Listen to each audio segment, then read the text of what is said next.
Oke guys, welcome back to Daily Charting with Toshi, di mana kita akan daily chart your favorite cryptocurrencies. Oke, dalam 24 jam terakhir, cryptocurrency market terkoreksi sebesar 2,45%. Dengan total market cap mencapai di 1,19 triliun US dollars. Yang kita bisa lihat untuk Bitcoin terjadi koreksi yang lumayan besar di angka 2,04%. Dan sekarang trading kembali di angka 28.867. Artinya apa? Kembali lagi retest ke struktur support di 28.800-an ya. Not the best, tapi oke lah ya, minimal masih bertahan di atas dari 28.800. Lalu untuk Ethereum dia terkoreksi dengan signifikan di angka 4,08%.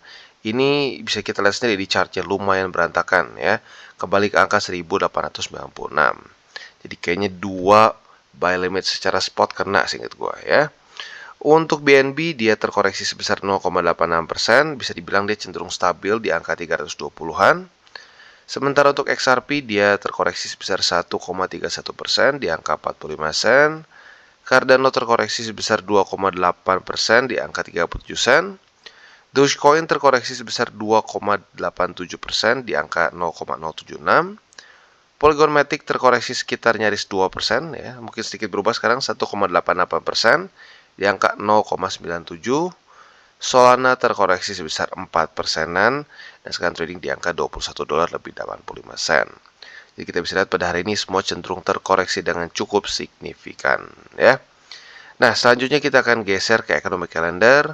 Untuk hari ini sesuai dengan pembahasan kemarin ya, tidak ada yang terlalu penting, hanya keluar data dari keluar data dari China ya. Sudah keluar juga dan nggak terlalu ngaruh ya. Nah, untuk besok kita bisa di sini sudah mulai di minggu baru. Nah, minggu baru ini kita bisa lihat untuk US lagi-lagi belum ada data terlalu penting ya. Jadi bisa dibilang untuk hari ini dan besok kita lebih fokus ke technical analysis ya. Nah, selanjutnya kita akan geser ke sini ya, analisa di Twitter. Nah, ini satu indikator yang gue belum pernah bahas sebelumnya ya. Nah, ini nama indikatornya adalah Williams Fix ya, Fix Indicator. Nah, kalau kita di sini, ini cara penggunanya bisa dibilang cukup simple. Dia ini bisa melihat suatu possible bottom dari Bitcoin ya. Nah, tapi dipakainya spesifik kalau dalam kondisi bear market ya. Nah, kalau bull market lucunya juga bisa sedikit mengindikasikan all time high juga kalau kita di sini ya. Di sini 2018 sempat keluar juga bar warna hijau di sini, lalu di sini juga ya. Jadi di bull market bisa mengindikasikan top ya. Sementara untuk bear market dia bisa mengindikasikan bottom juga. Nah, tetapi ya, yang lebih penting sebenarnya di sini adalah apabila dia sudah bergeser dari hijau ke abu, grey di sini ya. Nah, dari 2015 data yang kita punya, saat dia bergeser dari bar hijau ke grey, artinya bottom ini sudah terkonfirmasi terjadi ya. Di sini kita lihat sudah terjadi pergeseran dari bar hijau ke abu. Yang terjadi apa? Langsung bull market ya. Di 2019 juga saat sudah terjadi pergeseran antara bar warna hijau ke abu, bull market ya. Dan di sini pun sama ya, sudah terjadi bahkan sudah ada dua bar yang warna abu di sini. Artinya secara theoretically minimal dari dari dua data sebelumnya ya, dua cycle sebelumnya ini menunjukkan bahwa Bitcoin sudah mulai masuk ke dalam bull market. Bang, tapi kan nanti kita kena resesi, gimana bang? Nah, ini data resesi, ini data non-resesi ya. Data non-resesi yang terjadi apa? Setelah geser ke abu ya, yang terjadi bull market yang sangat rapih seperti ini. Nah, kalau di sini 2019 di mana kita tahu ada ya COVID crash ya, COVID crash yang disebabkan oleh resesi di US yang terjadi seperti ini. Rally, koreksi dulu, rally lagi begitu. Tapi secara overallnya masih masuk ke dalam bull market gitu ya. Jadi lagi-lagi ini satu indikator yang kita masukin ke kantong bahwa bukti menjadi bull market sudah mulai. Nah, mungkin banyak yang ngerasa, tapi bang, kok bull marketnya nggak kerasa kayak waktu di sini ya? Yes, karena bisa dibilang ini masih di awal-awal. Di awal-awal ini kalau fase dari Wall Street cheat sheet ini masuknya ke masa orang-orang masih nggak yakin gitu ya. Karena udah trauma ya. Selama setahun lebih dia merasakan turun lagi, dan turun lagi ya. Nah, dulu orang-orang mungkin masih positif waktu di sini ya. mungkin masih positif ada beberapa di sini. Waktu jebol ke angka 15.000 itu angka psikologisnya mungkin ya. Dari dia berharap di 30 ribuan, jebol ke 15.000. Banyak yang ngerasa, wah, kayak terhianati begitu ya. Jadi mereka in disbelief disebutnya ya. Nah, jadi masa-masa ini walaupun sudah mulai rally, orang mungkin banyak yang merasakan disbelief gitu ya. Oke, jadi kurang lebih seperti itu untuk si analisa Twitternya. Selanjutnya kita akan geser ke TA. Untuk TA kita bisa di sini Bitcoin masih berhasil bertahan di atas dari 28.800. Not the best outcome ya, tapi minimal oke lah ya, oke lah dia masih bisa bertahan di atas dari struktur. Nah, jadi kalau kita lihat di sini secara buy limit sih sebenarnya bisa dibilang yang kena itu ya buy limit pertama saja sih. Sorry, 1 dan 2 ya, karena MA50 juga kena di sini ya. Jadi buy limit 1, buy limit 2 sudah kena. Secara struktur lagi-lagi harapan gue simple sih, masih sama seperti kemarin nggak berubah, yaitu adalah Bitcoin bertahan di atas dari 28.800 dulu. Itu PR terpentingnya ya. Bang, kalau sampai ternyata tembus nih gimana bang? Kalau tembus kita masih ada EMA 20, 50, dan mungkin struktur yang penting juga ada 28.000 ya. Nah, kalau struktur makro menurut gue yang ekstra penting sekarang adalah di MA200.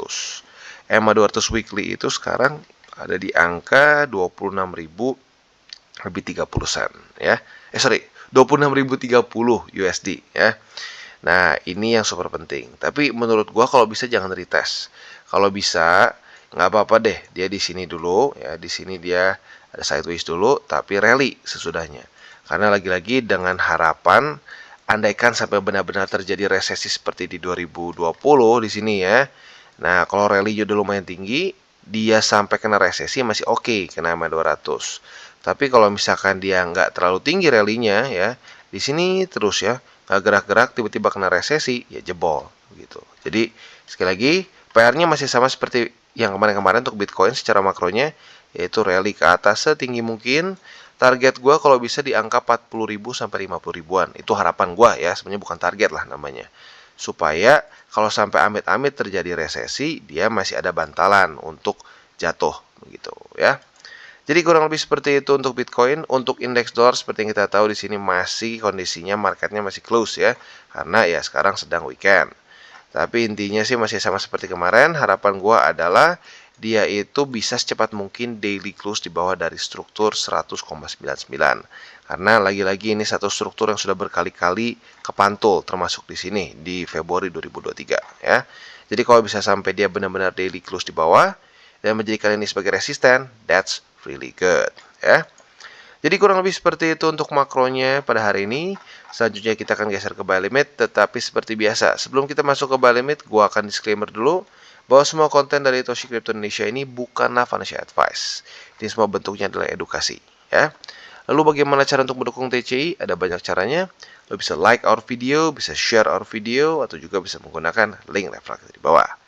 Dan sebelum kita lanjut, kita akan dengar dulu pesan-pesan dari sponsor kita pada hari ini. Oke, today's video is brought to you by Bybit. Dimana pada hari ini Bybit lagi-lagi memanjakan kita sebagai para nasabahnya dengan event deposit and trade. Di sini kita bisa earn up to 22 USDT hanya dengan melakukan hal simpel di bawah ya.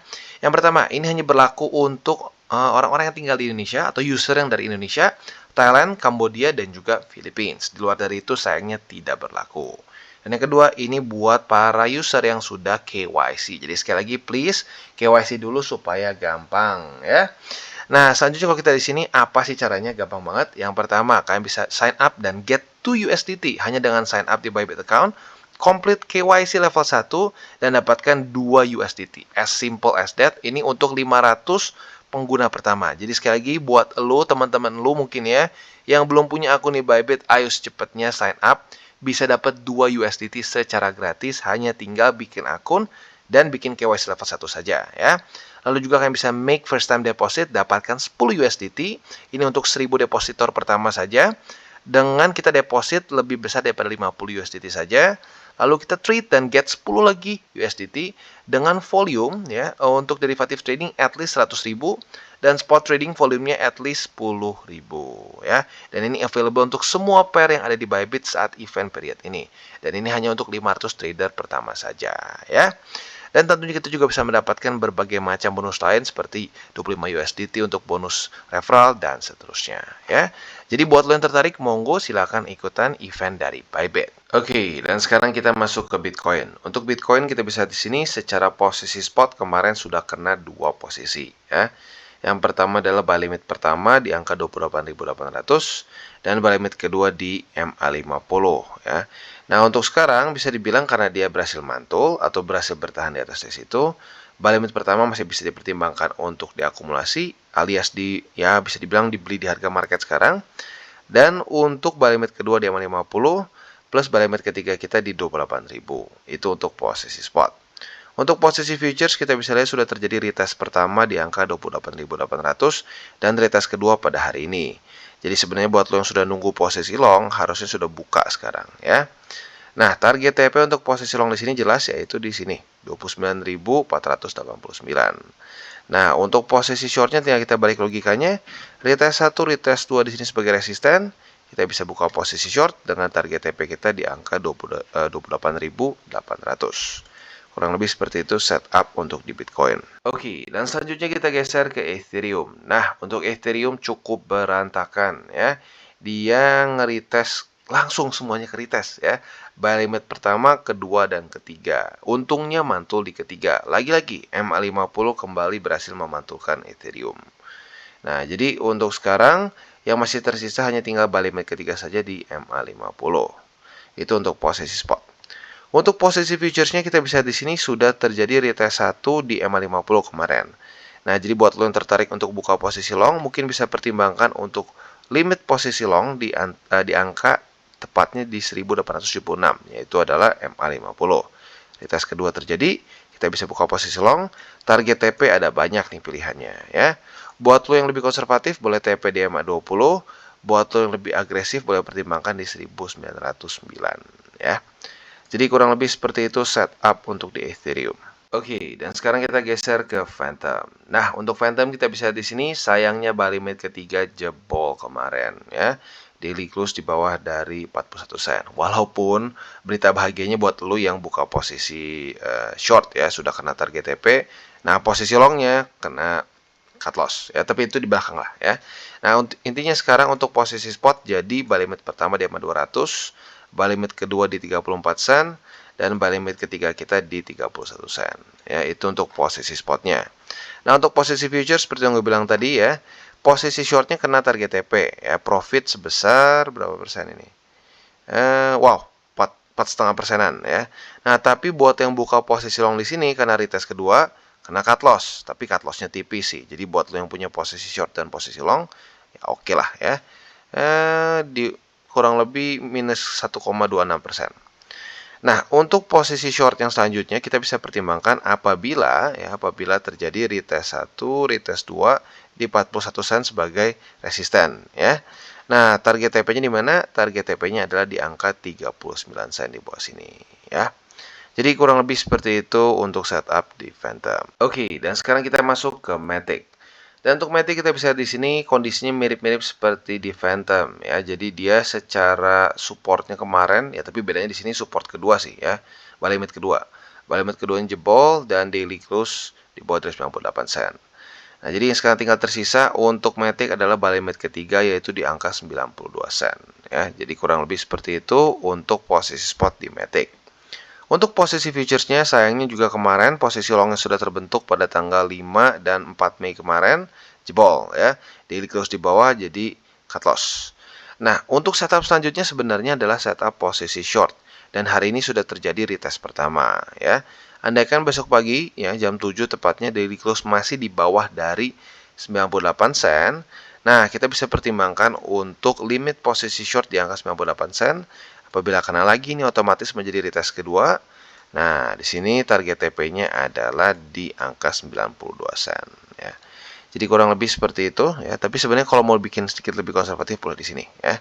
Jadi untuk target TP posisi short yang konservatifnya boleh di 95 sen, buat yang agresifnya boleh di 92 sen ya. Jadi kurang lebih seperti itu setup untuk di Matic. Oke, dan sekarang kita masuk ke Polkadot. Dan untuk Polkadot kita bisa lihat di sini, sayangnya Polkadot daily close di bawah dari struktur support ya. Ini buy limit kedua di $5 lebih 65 sen.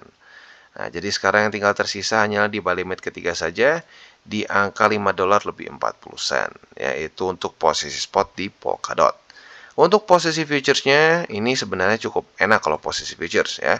Retest 1, retest 2 nunggu sebanyak 1, 2, 3 ya kena target TP. Retest 1, retest 2 di EMA 200 ya dapat posisi short langsung kena target TP ya. Jadi kalau profitnya dalam beberapa hari ke belakang itu yang pertama profit sebesar 4,64 dan ya otomatis balik lagi ke bawah 4,64 lagi ya. Not bad, not bad. Nah, itu untuk posisi short. Nah, sekarang kalau kita lihat di sini ya, yang sekarang anehnya terbentuk lagi-lagi adalah posisi short lagi ya di $5 lebih 65 sen.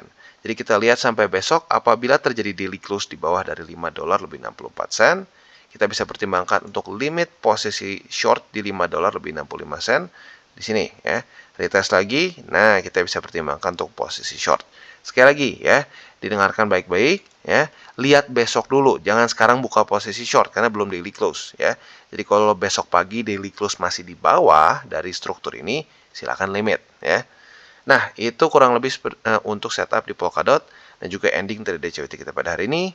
Sekali lagi gue ingatkan seperti biasa jangan pakai uang panas, ya itu aturan paling penting nomor 1 ya. Dan yang kedua jangan over leverage. Dan yang ketiga menurut gue adalah lebih baik kita berpikir long term. Jadi jangan berpikir terlalu short term ya karena lagi-lagi menurut gue jauh lebih mudah untuk kita bisa make money dengan berpikir long term. Oke guys, jadi itu adalah akhir dari segmen DCWT kita pada hari ini.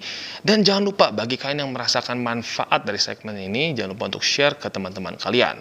Dan apabila lu pengen mensupport channel kita, ya TCI, jangan lupa untuk menggunakan link referral kita di bawah. Nggak wajib, ya, tetapi apabila lu menggunakan link referral kita di bawah, ada macam-macam, ya, dari Bybit, Huobi, Maxi, toko kripto, dan banyak lagi, ya. Ya, walaupun nggak wajib, tapi kalau menggunakan link referral kita, lu secara langsung membantu perkembangan dari TCI. Dan satu lagi, jangan lupa juga untuk join Telegram group kita, di mana kita bisa ngobrol-ngobrol santai mengenai dunia cryptocurrency secara dua arah. So, jangan lupa untuk like, subscribe, klik the bell icon, and see you on the next video.